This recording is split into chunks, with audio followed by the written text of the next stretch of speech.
The headlines. Breaking through the static. Global update. Hi guys, here is the chronicles of Russian-Ukrainian war, and today is July 31st of 2026. Here is Tolly Sands, and we're talking about the last events and evolution of Russian aggression against Ukraine. So like it, subscribe it, and ask your question in comments, and we're starting to talking about main news, what's happening last days in Ukraine. So key takeaways. First, Russian forces conducted a large-scale strike series against Ukraine on the night of July 29th and 30th, that featured a particularly large number of missiles and aimed to exploit Ukraine's shortage of ballistic missile interceptors.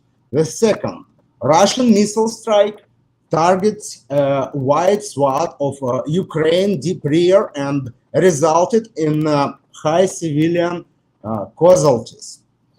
Russian forces continue to increase the number of missiles while decreasing the number of drone and strike packages, likely to exploit Ukraine's shortage of ballistic missiles interceptors, while Ukraine's drone interception rate remain high. Russia also used at least one North Korean provided ballistic missile for the first time since summer 2025, following reported recent North Korean missile deliveries to Russia. Also, likely Russian Ha-101 cruise missile crashed in eastern Poland during Russia's large-scale missile strike against western Ukraine on the night of July 29th to 30th. Also, Russian missile and drone incursions into NATO territory during Russian strike on Ukraine appear to be a risk the Kremlin has accepted.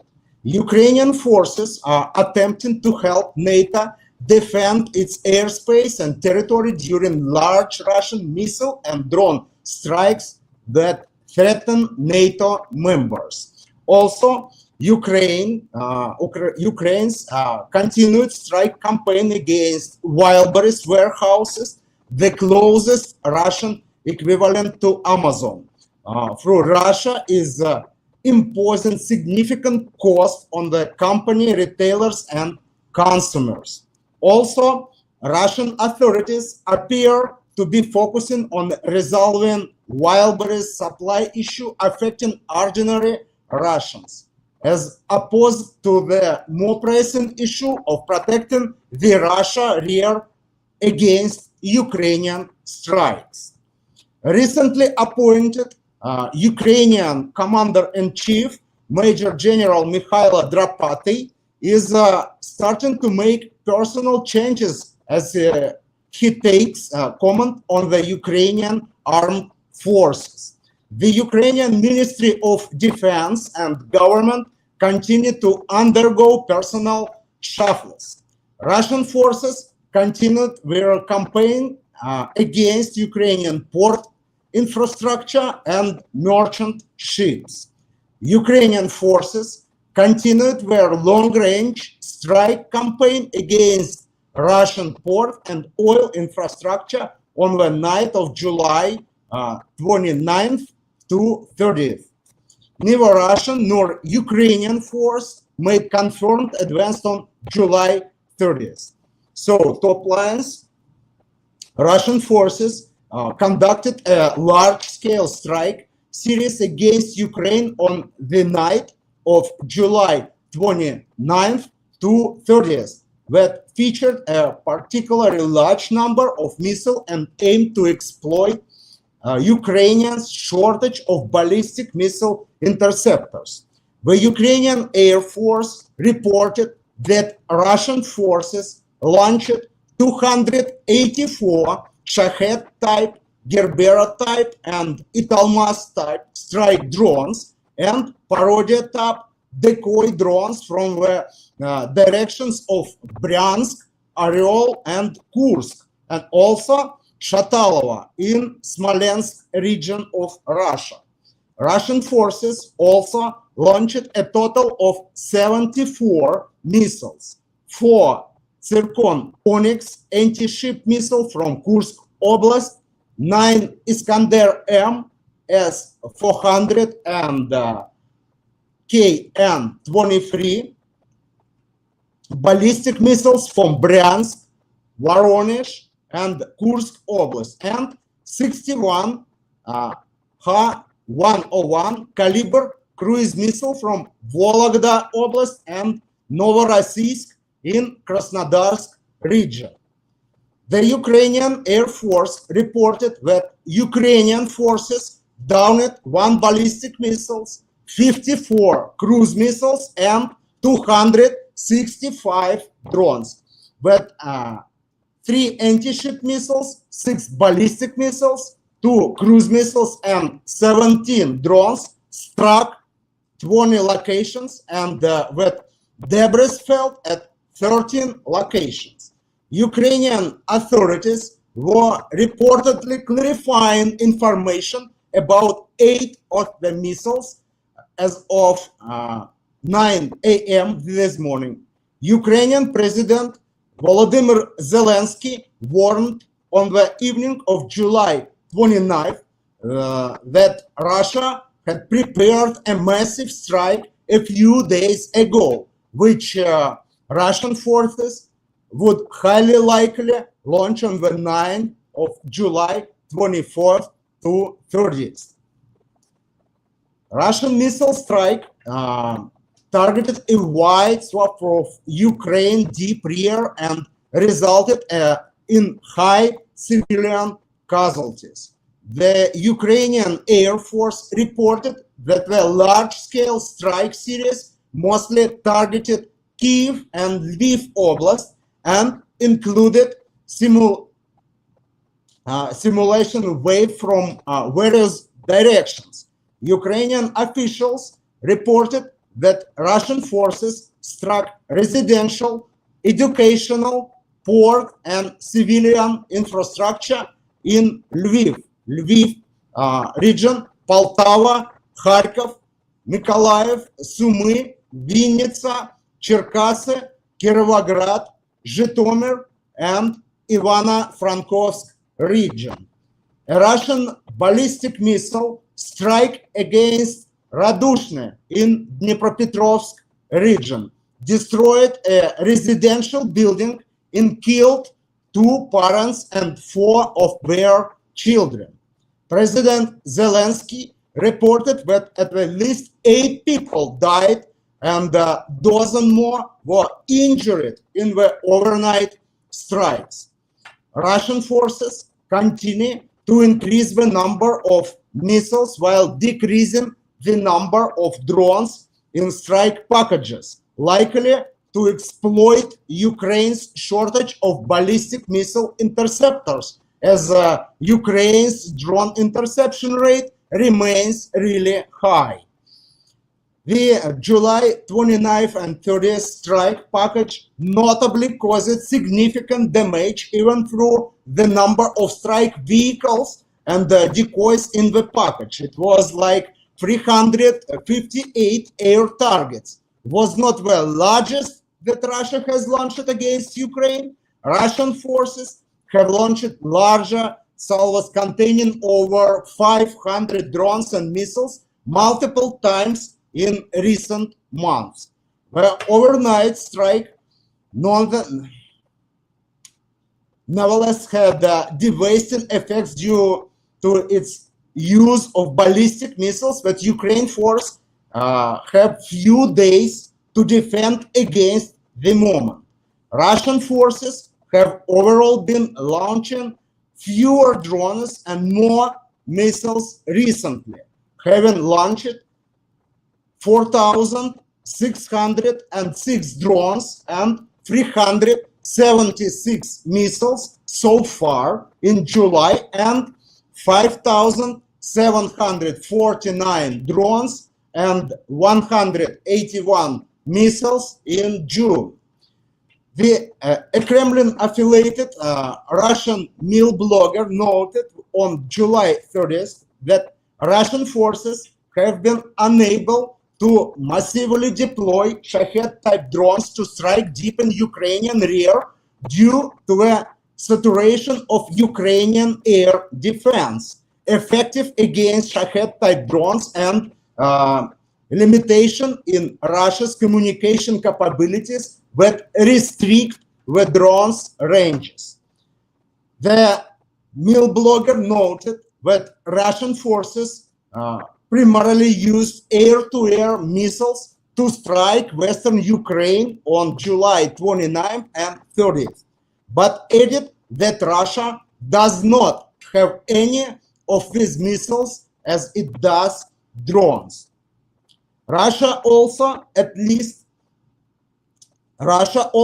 used at least one North Korean provided ballistic missile for the first time since summer 2025, following reported recent North Korean missile deliveries to Russia. The Ukrainian Air Force noted that Russian forces launched an unspecified numbers of North Korean provided KN-23 missiles overnight. President Zelensky reported that preliminary information indicates that Russian forces used North Korean missile for the first time in a long time to strike Radushne in Dnipropetrovsk region.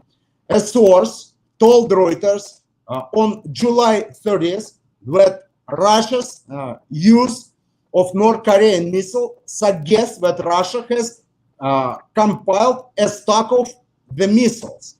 And another source reportedly started to say that the last Ukrainian confirmed use of North Korean missile in a Russian strike package was early August 2025.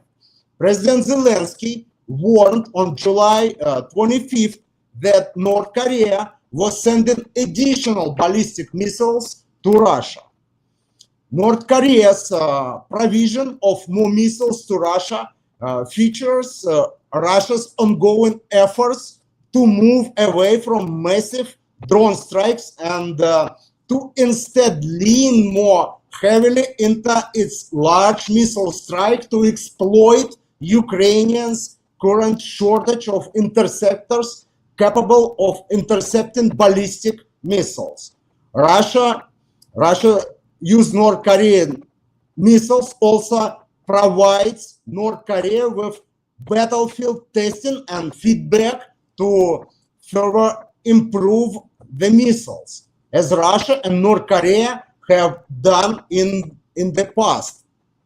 Likely, Russian Ha-101 cruise missile crashed in eastern Poland during Russia's large-scale missile strike against western Ukraine on the night of July 29th to 30th. Polish Prime Minister Donald Tusk reported on July 30th that an armed missile, likely a Russian Ha-101 cruise missile, entered Polish airspace and fell in the field near Tarnowa Kolonia, Lublin Voivodeship, roughly 90 kilometers from the Polish-Ukrainian border. Prime Minister Tusk noted that there is no reason to think that Polish territory was the intended target of this missile. The Polish Armed Force Operational Command reported that Russian long-range aviation was undergoing intense combat observation, and Poland observed at least 12 missiles flying over the western Ukraine that potentially posed a threat to Polish airspace. Russian missile and drone incursions into NATO territory during Russian strikes on Ukraine appear to be a risk the Kremlin has accepted. Russian drones have violated NATO airspace and struck NATO territory or neighboring Moldova before, but this is the first time that a Russian missile has done so. Such Russian behavior, regardless of whether these instances are deliberate or incidental, continues to demonstrate how Russian President Vladimir Putin has adopted a reckless policy that accepts the risk that Russian missile and drone strikes on Western Ukraine may also strike neighboring states, including those in NATO. ISW continues to assess that NATO may need to consider negotiating possible air defense agreements with Ukraine as a matter of self-defense against Russian drone strike against NATO countries, regardless of whether the Russian drone incursion are accidental or intentional. Ukrainian forces are attempting to help NATO defend its airspace and territory during large Russian missile and drone strike that threaten NATO members. Prime Minister of Poland, Donald Tusk, stated that Ukrainian fighter pilots attempted to intercept the missiles that were approaching to Polish border. Ukraine's continued strike campaign against Wildberries warehouses with closest Russian equivalent to Amazon.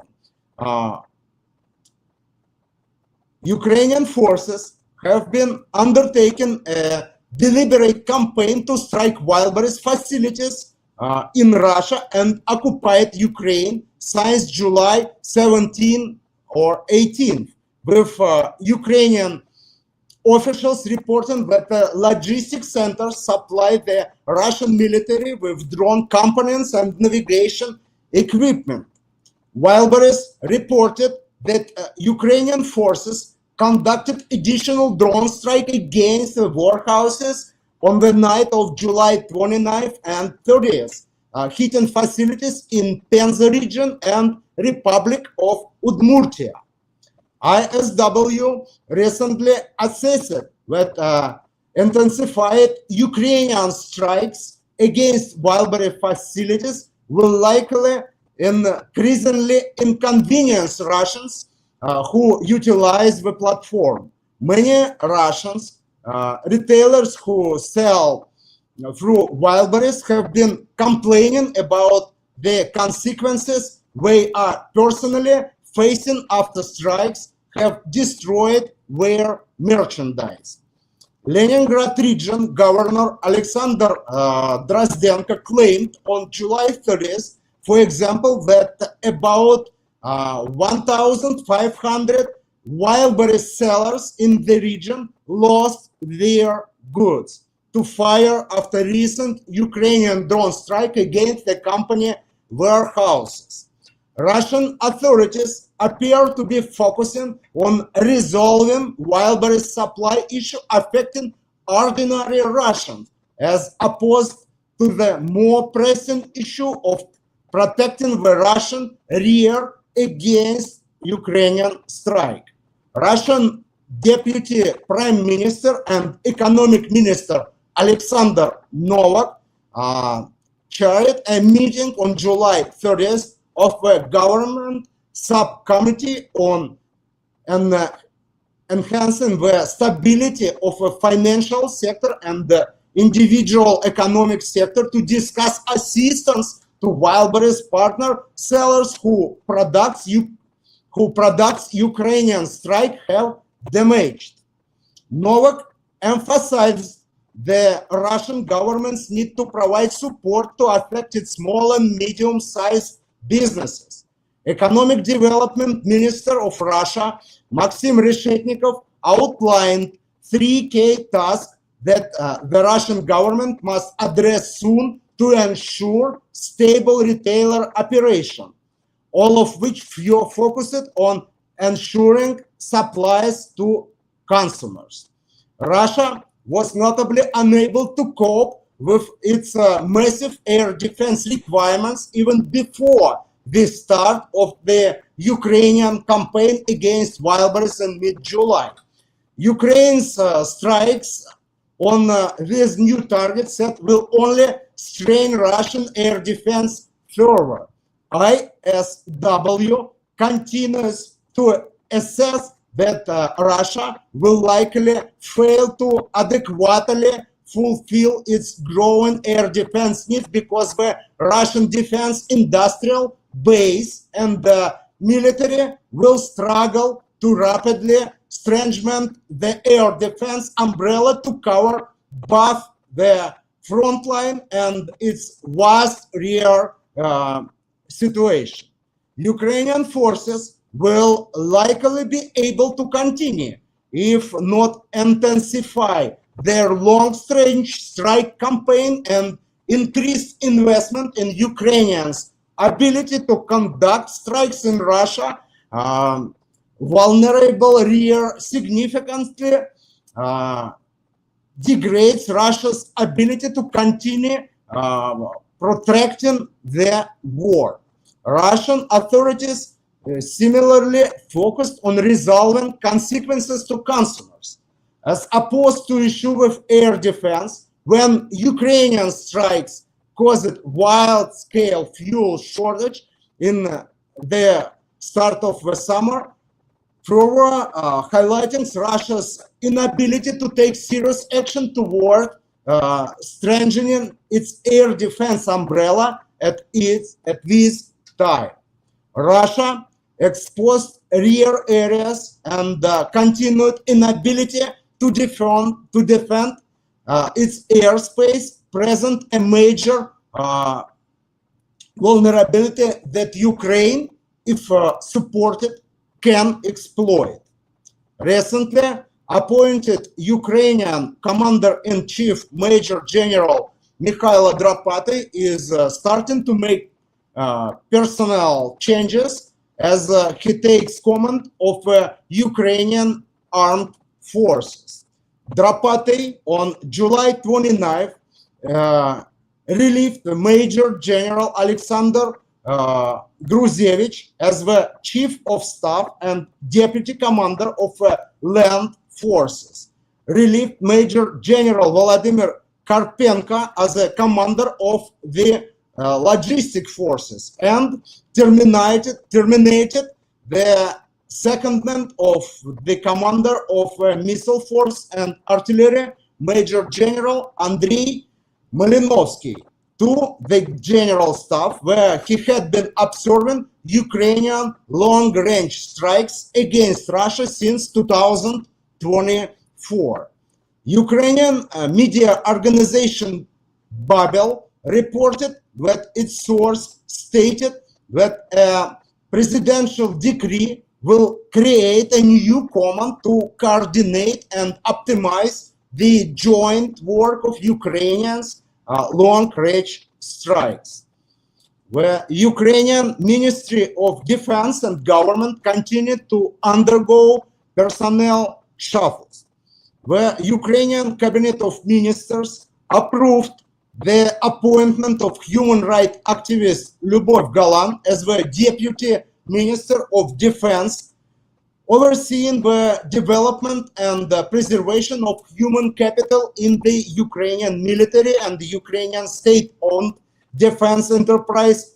Manager Ukroboronprom acting CEO Sergei Boyev as the Deputy Minister of Defense for European integration. Ukrainian President Volodymyr Zelensky appointed former Economy Minister Alexei Sobolev as the Deputy Head of the Ukrainian Presidential Office with a focus on the economy. Alena Voronova as the Head of the Personnel Department of Ukraine Security service like SBU, and former head of the SBU, Center of Command and Control, Brigadier General Oleg Fedory, as the head of the SBU Alpha Special Operations Center in place of acting Defense Minister Yevgeny Khmara. Okay, now Ukrainian operation on the Russian Federation. Ukrainian forces continued long-range strike campaign against Russian port and oil infrastructure on the night of July 29 to 30th. Guys, like, subscribe, and ask your question in chat, and I'm continue. The Ukrainian Center for Strategic Communication and Information Security and our open source intelligence sources posted imagery and footage showing fire and smoke at the port of Taman in Krasnodar region of Russia. It's roughly 260 kilometers from the front line. After Ukrainian strikes on the night of July 29 to 30th, including at the Taman Neftegas seaborne oil export terminal. And NASA fire information for resource management system data from July 30th shows heat anomalies at the port of Taman. Ukrainian strikes are causing lasting damage to Russian oil refineries. The Financial Times reported on July 30th that it reviewed photograph, satellite images, thermal infrared data, and refinery layouts indicating that Ukrainian strike against major Russian oil facilities have caused damage lasting for weeks and sometimes months after the original strike. Financial Times assessed that Ukrainian forces have disabled over 30% of Russian actual refining capacity and 45% of Russian nominal refining capacity. Financial Times reported that it observed the most signs of Ukrainian strikes at Russia's 10 largest refineries, including in Omsk and Moscow cities and Tuapse, and that it observed damage at these locations on satellite imagery taken weeks or months after Ukrainian strikes. Financial Times report that smaller refineries also largely inoperative and are visibly damaged. Researcher at Sapienza University of Rome, Fabio Sabatini, told Financial Times that nighttime radiance around 29 large Russian refineries indicates that the refineries showed activity even after coming back online following Ukrainian drone strike. So this is the situation. Russian objective, create defensible buffer zones in Sumy Oblast among the international Russian-Ukrainian border. Russian forces continued offensive operation in Sumy region on July 29th and 30th, but did not make confirmed advances. The Russian Ministry of Defense claimed on July 30th that Russian forces seized Magritsa, it's northeast of Sumy city, and Malaya Slobodka, northwest of Sumy city. The Russian Ministry of Defense credited elements of the 22nd and 41st Motorized Rifle Regiment, BAF of the 72nd Motorized Rifle Division and 44th Army Corps. Leningrad Military District with the claimed seizure of Mokhritsa. A source reporting on the Russian northern grouping of force implied on July 30th that Russian forces have not seized Makhritsa or Mala Slabitka. However, the source claimed the observed rumors that Russian forces replaced the commander of the 127th Motorized Rifle Regiment, it's 71st Motorized Rifle Division, and where regiment's 1st Battalion commander, possibly because of commanders were implicated in an episode in which AI altered footage purportedly showing a Russian service member raising a Russian flag in Billy Kolodets was published. The Ukrainian Kursk group of forces refuted on July 30th the Russian Ministry of Defense July 29th claimed that Russian forces seized Novosich, it's northeast of Sumy city, stating that Ukrainian forces fully control the settlement. So Eastern Ukraine, Russian objective, push Ukrainian forces back from the international border to create defense buffer zone with Belgorod Oblast and approach to within tube artillery range of Kharkov city. Russian forces continued offensive operations in northern Kharkov Oblast on July 29th and 30th, but did not make confirmed advances. The Russian Ministry of Defense claimed on July 30th that Russian forces seized Yurchenkovo, southwest of Kharkov city, and Russian Mil blogger claimed on July 30th that Russian force seized Billy Kolodets, southeast of Vovchansk.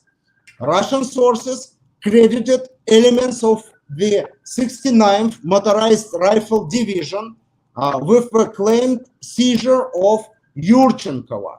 Source reporting of Russian North grouping of forces implied that Russian forces have not seized Yurchenko. However, a Ukrainian brigade spokesperson operating in Vovchansk direction reported that Russian forces continue conducting flag raising to exaggerate the extent of their advances in the Vovchansk direction.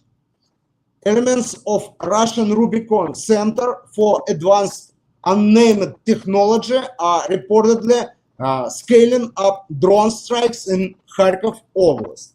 Ukrainian Force Center for Unnamed System head Dmitro Batinov stated on July 30th that drone operation of the Rubicon Center have been increasing operation in northern and eastern Kharkov Oblast since the end of March 2026.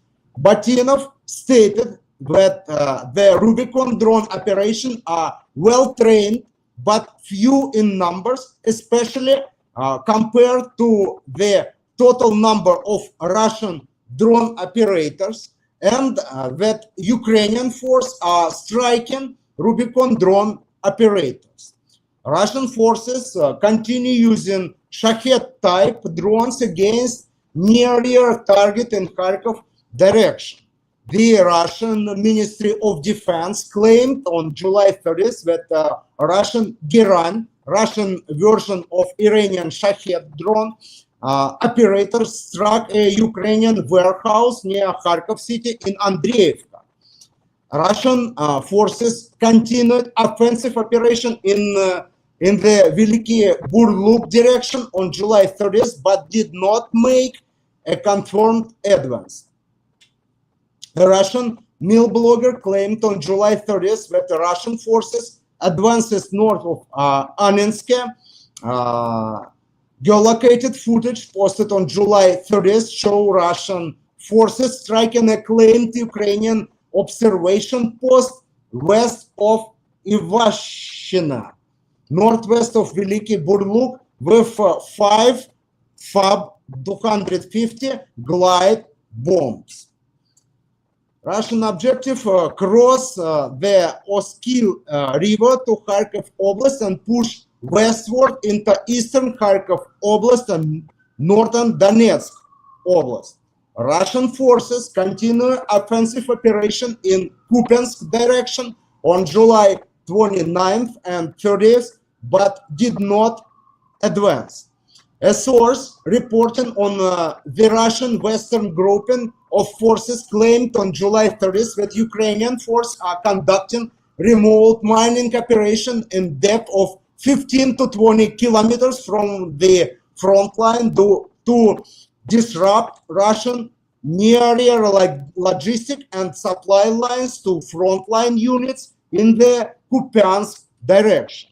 Russian forces continued offensive operation in Borovo direction on July 29th and 30th, but did not advance as Ukrainian forces counterattack in the area. A Russian mill blogger and the source reporting on the Russian Western grouping of forces claimed on July 20th that Ukrainian forces counterattacked near Rybka-Dub, Nova Katerinovka and Karpivka, all southeast of Borova.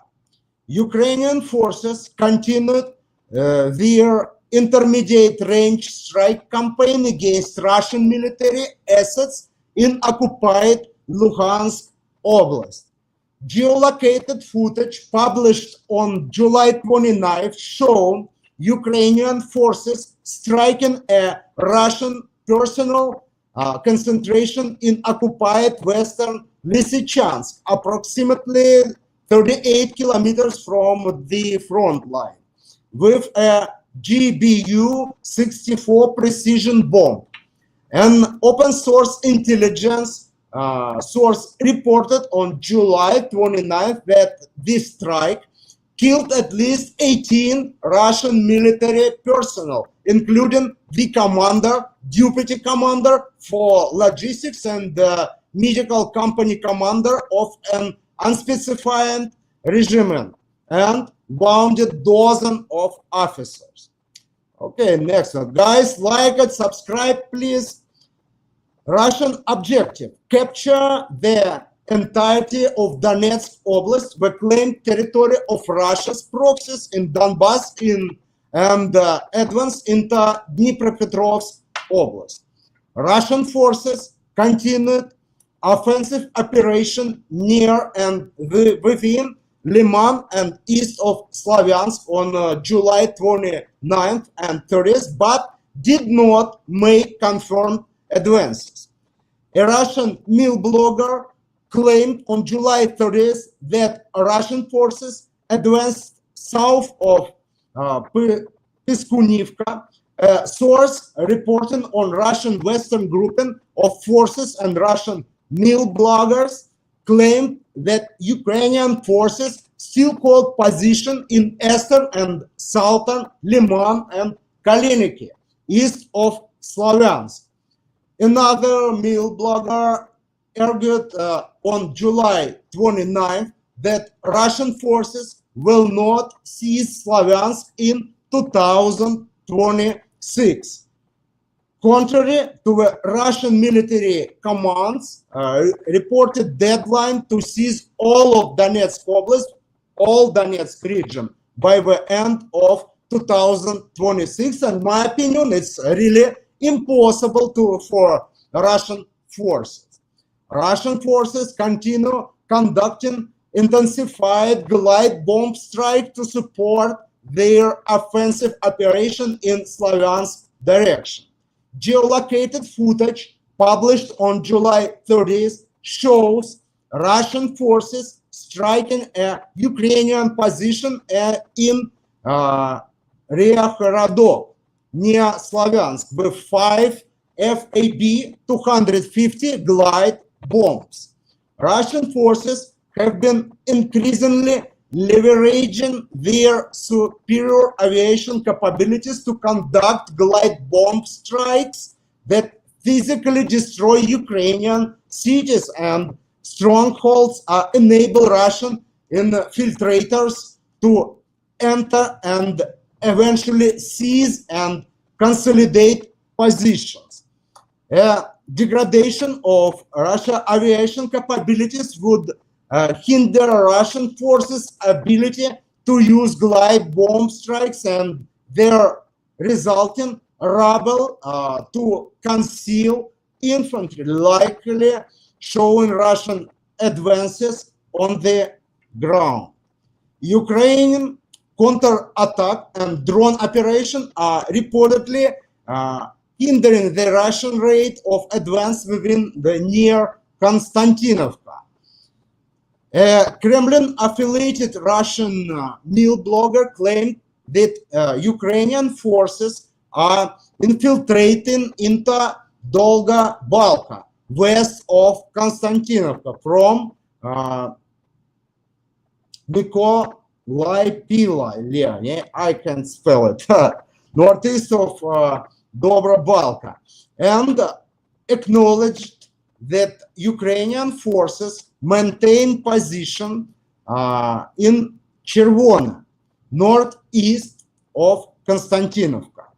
The meal blogger claimed that numerous Ukrainian drone operators are providing cover and supplies to infiltrating Ukrainian forces, complicating Russian efforts to push Ukrainian forces from Doha Balka in particular. The meal blogger claimed that some unspecified sources misreported footage showing Russian infiltrators on the southern outskirts of Alexeyevo-Drushkovka, northeast of Konstantinovka, and showing Russian forces near Drushkivka, consistent with mixed report that Russian forces reached the outskirts of Drushkivka and Alexeyevo-Drushkivka on July 29.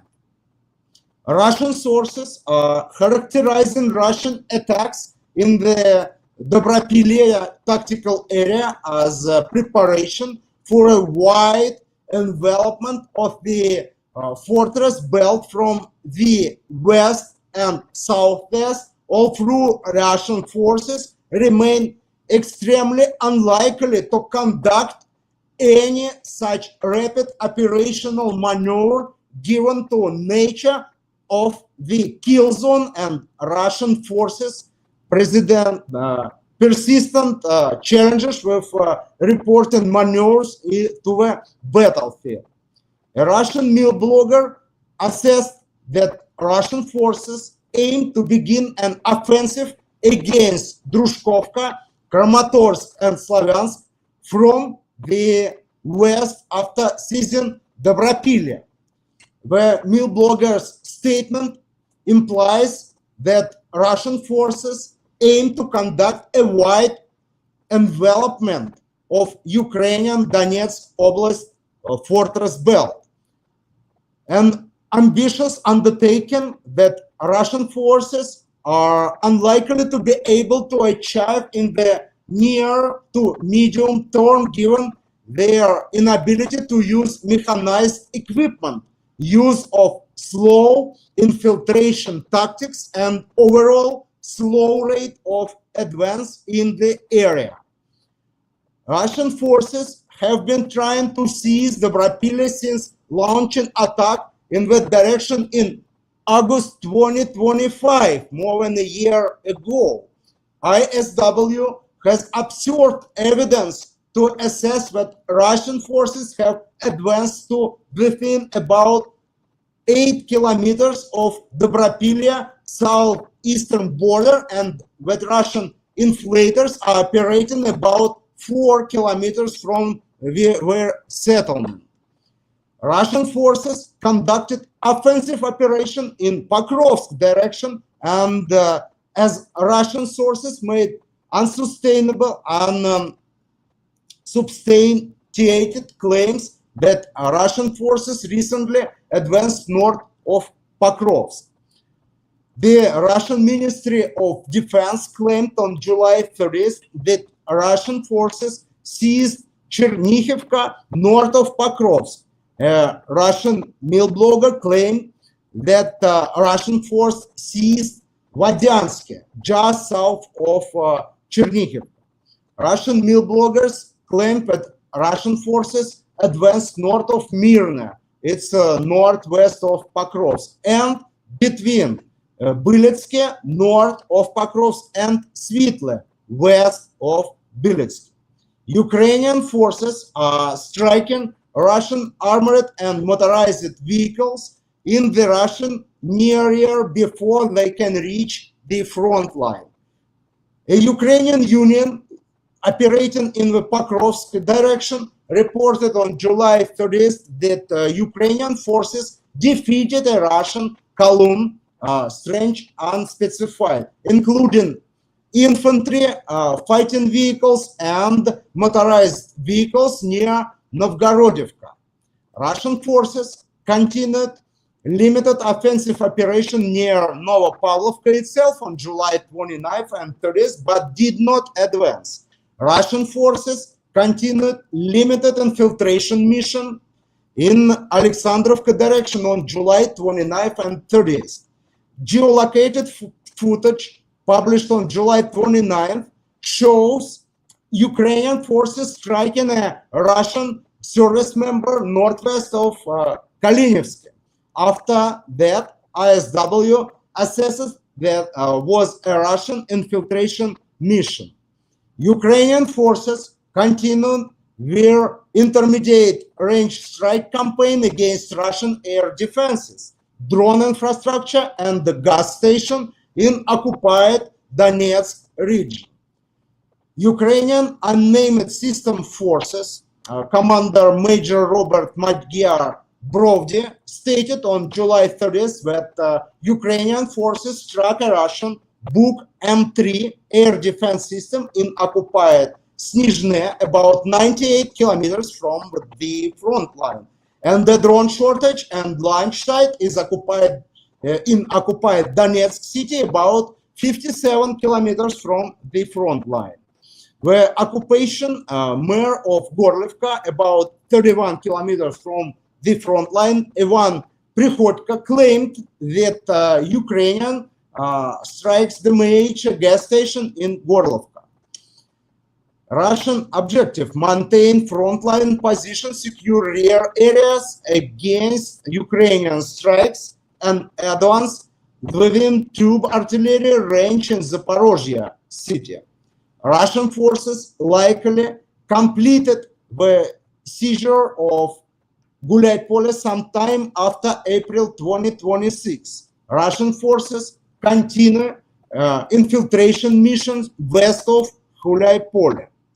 Ukrainian military observer Konstantin Moshavets reported on July 27 that Russian forces are infiltrating near Novoselovka, Gulaypolskaya, Charivne, and Vadianovka, all northwest of southwest of Gulaypole, suggesting that Russian forces have likely consolidated their position within Gulaypole and are now operating further west. Moshavets also reported that Ukrainian forces hold position north of Mirna. ISW last observed evidence of Ukrainian force operating in Gulaypole's city limits and within Mirna in April 2026.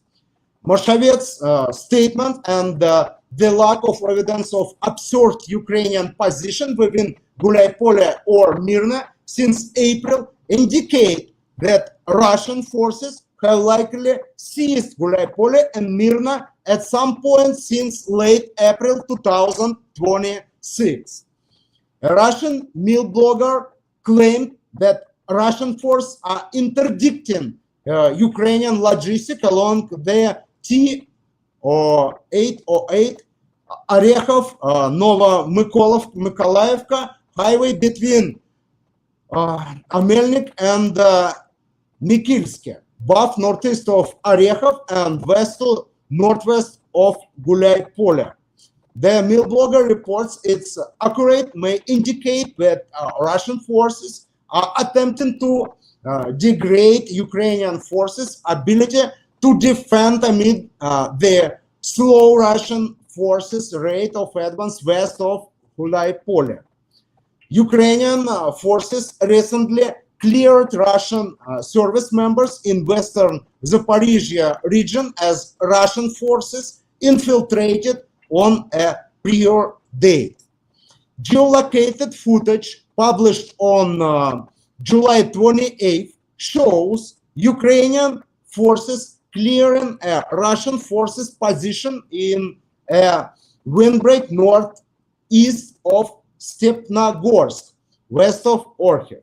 Mashavets reported on July 30th that Ukrainian forces maintained position in Lapkove, it's southeast of Stepnogorsk, indicating that Ukrainian and Russian positions are likely intermixed in and near the settlement.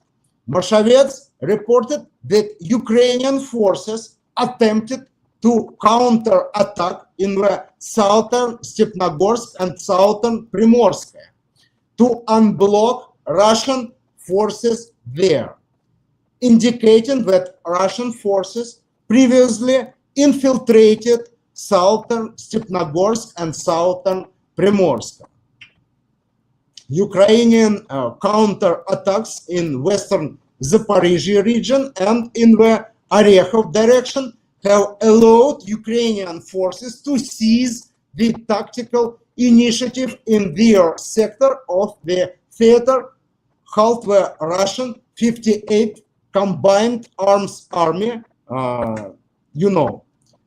Mashavets reported on July 30th that 58th Army and its attached elements from the 18th Army and Russian airborne forces have failed to make meaningful gains either along the Dnipro River or toward Orekhov, and that the 58 CAA and supporting elements are attempting to conduct an active defense along the 58th CAA western flank along the Dnipro River near Plavny, west of Orekhov, to prevent Ukrainian forces from advancing further towards Kamenskaya.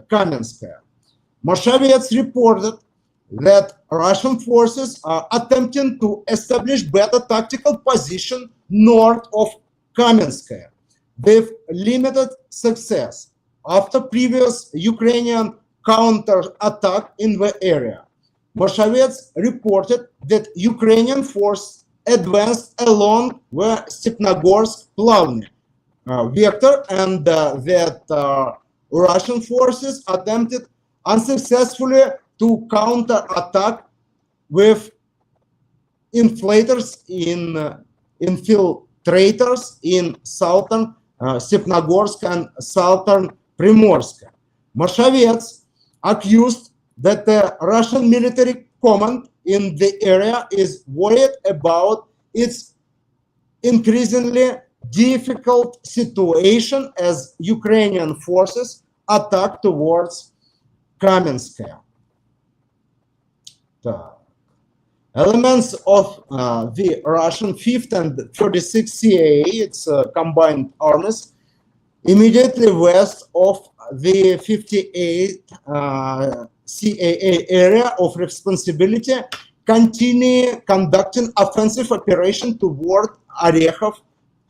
However, Mashavets reported that Russian forces are attempting to encircle Orekhov and on the 58th CAA eastern flank in combination with the 5th and 35th CAA efforts from Gulay-Polye to Orekhov. Mashavets reported that Russian forces regularly attempt to advance toward Pavlivka, it's northwest of Orekhov, and Novoandreevka, west of Orekhov, as a part of an effort to reach high ground near Novo-Alexandrovka, southeast of Zaporozhye city, along the H08 Orykhov-Zaporozhye city highway, and to establish fire control over Ukrainian forces' main ground line communication to Orykhov. Moshavets reported that Russian forces have had limited success infiltrating from Cherbaki and Nesteryanka toward Novoandreevka, but have not reached Novoandreevka itself, further reporting that Ukrainian forces blocked Russian infiltrators south of Pavlivka. Moshavets assessed that the current tactical situation in western Zaporizhia region has persisted for about 2 weeks, with Russian forces failing to significantly increase their effort along several vectors. Moshavets forecasted that Russian forces will concentrate on holding the area north of Yancherk River near the Dnipro River. Going forward, will seek dislodge Ukrainian force north and northeast of Stepanogorsk-Mali-Sherbaki line, and will continue counter-strike in Plavny and Stepnogorsk.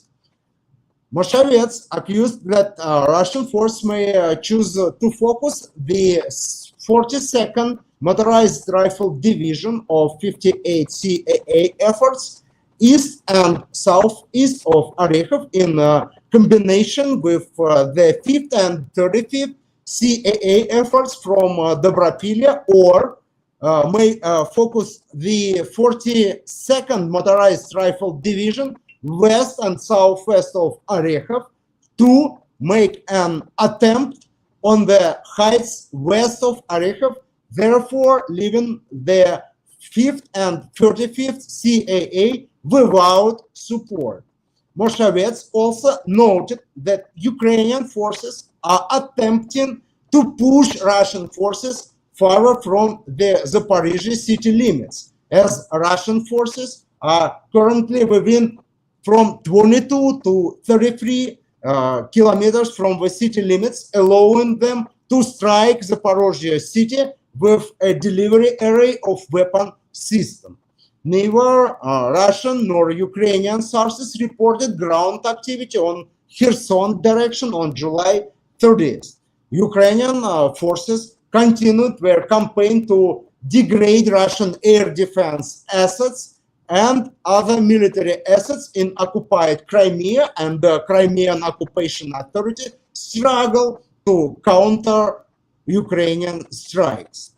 Ukrainian unnamed system force Commander Major Robert Magyar Braudy reported on July 30th that Ukrainian forces struck a Russian unnamed sea vehicle base in Snezhne, about 116 kilometers from Frontline, and radio transparent shelters for radar station antennas in Okhotniche, about 261 kilometers from the front line.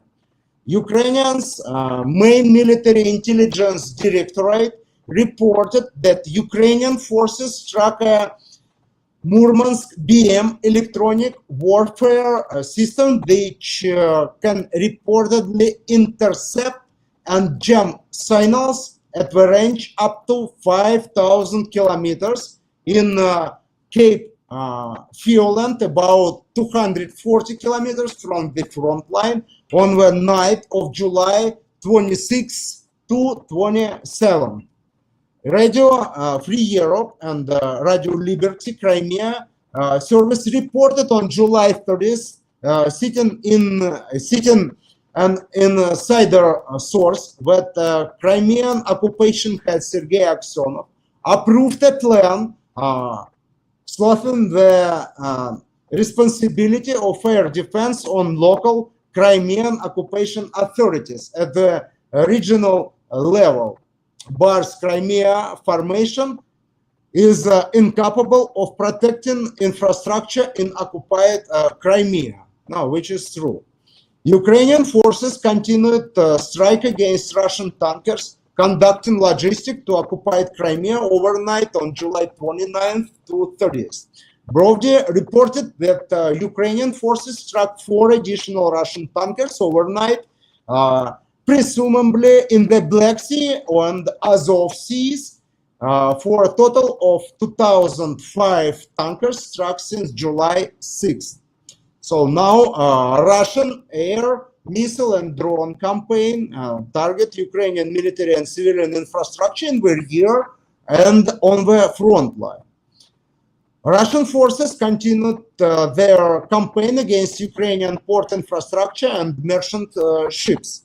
Dnipropetrovsk Oblast Council head Mykola Lukashuk stated that Russian strikes against cargo ships forced the Pivdenny iron and steel plant in Kryvyi Rog to partially suspend operation, and the Poltava iron and steel plant to suspend operation starting August 3 and lasting for about 10 to 20 days until about August 13th or 20 from August 13 to 23rd. Where Russian Ministry of Defense claimed that Russian forces struck a fuel and lubricants tank in the port of Odessa city, 2 dry cargo ships in the port of Yuzhny Odessa region, and a cargo ship near Snake Island with Geran 4 jet-powered drones during the day on July 29. The Russian Ministry of Defense claimed that Russian forces struck fuel infrastructure near Novy Bilyare in Odessa region and 4 dry cargo ships, including 1 each in the port of Odessa city and Yuzhny, and 2 at the sea south of Odessa city during the day on July 30th. The Kremlin-affiliated Russian meal blogger claimed that Russian forces may have used 2 low-altitude Ha-35 missile launched from a Bal coastal air defense launcher to strike shortage facility in the port of Odessa. Russian forces also continued their campaign against Ukrainian gas station, particularly along major rear area around line of communication. The Russian Ministry of Defense claimed on July 30th that Russian forces are striking Ukrainian gas station non-stop, and Russian security forces claimed to Russian media outlet that Russian force destroyed all the main gas station along the M03 Poltava-Kharkov, M18 Kharkov-Dnipro, and P51 Kharkov-Pavlograd, and M30 Dnipro-Pavlograd highway on July 28th. And this is all review I want to do, guys. No questions, no comments, so at least like, subscribe, and stay with us. We're going to do it more often. So thank you. You're coming and watching. Thank you, guys. The headlines.